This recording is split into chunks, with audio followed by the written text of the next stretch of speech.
4వ మీటింగ్. చాలా ప్రయత్నాలు చేశాం. ఈ మీటింగ్ ని రీస్ట్రక్చర్ చేస్తే ఏది పర్ఫెక్ట్ గా ఉంటుంది. ఫస్ట్ మీటింగ్ లో మేము ఉపన్యాసాలు ఇచ్చాం, మీరు విన్నారు, మీరు వెళ్ళిపోయారు. రెండో మీటింగ్ జిల్లాకి సీనియర్ ఆఫీసర్లు పంపించాం, మీకే ప్రాధాన్యత ఇవ్వాలనుకున్నాం, మీకు ప్రాధాన్యత ఇచ్చాం, మిమ్మల్ని ప్రజెంటేషన్ చేయమన్నాం.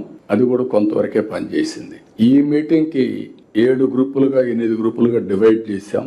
ఏవైతే 10 ప్రిన్సిపల్స్ గవర్నమెంట్ ఒక ఐడియా పెట్టుకున్నాం. పేదరిక నిర్మూలన, జీరో పవర్టీ, అదే సమయంలో employment, human resources development, agritech, water security, logistics, లేకపోతే ప్రోడక్ట్ పర్ఫెక్షన్, స్వచ్ఛ ఆంధ్రప్రదేశ్, అదే సమయంలో deep technology and all walks of life. ఇవన్నీ పెట్టుకొని మనం టాప్ 10 ప్రిన్సిపల్స్ పెట్టుకున్నాం. ఈ మీటింగ్లు కూడా అదే. మరి ఇంకొక పక్క గ్రీన్ ఎనర్జీ కూడా.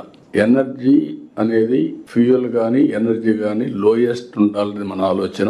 దానికి కూడా ఒక టాప్ 10 ప్రిన్సిపల్స్ పెట్టుకున్నాం. ఈ రోజు ఇక్కడ గ్రూపులు కూడా మీరు చూస్తే జిఎస్టిపి మీద అప్ టు మీ మండల వరకు వెళ్తున్నాం.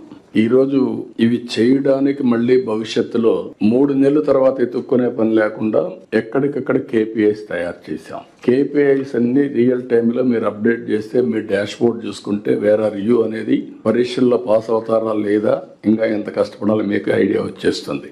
ఇప్పుడు మీరు ఫస్ట్ మీకు నాకు పరీక్షలు అయినాయి, బీ క్లియర్ ఆల్ డిస్ట్రిక్ట్స్, ఇవన్నీ మంత్రులు కూడా వేర్ ఆర్ దే అనేది వాళ్ళకు ఒక అవగాహన ఉంది. దీన్ని ఏ విధంగా ఇంప్రూవ్ చేసుకోవాల్సిన బాధ్యత కొన్ని దగ్గర నేను చూశాను. కొంతమంది దగ్గరలో కొన్ని ప్రత్యేకమైన కారణాలు కావచ్చు, ఏదైనా కావచ్చు, కానీ పర్ఫార్మెన్స్ కొన్ని దగ్గర చాలా బాగుంది, కొన్ని దగ్గర అనుకున్నంత లేదు. ఫోకస్ చేస్తే ఇది సాధ్యం.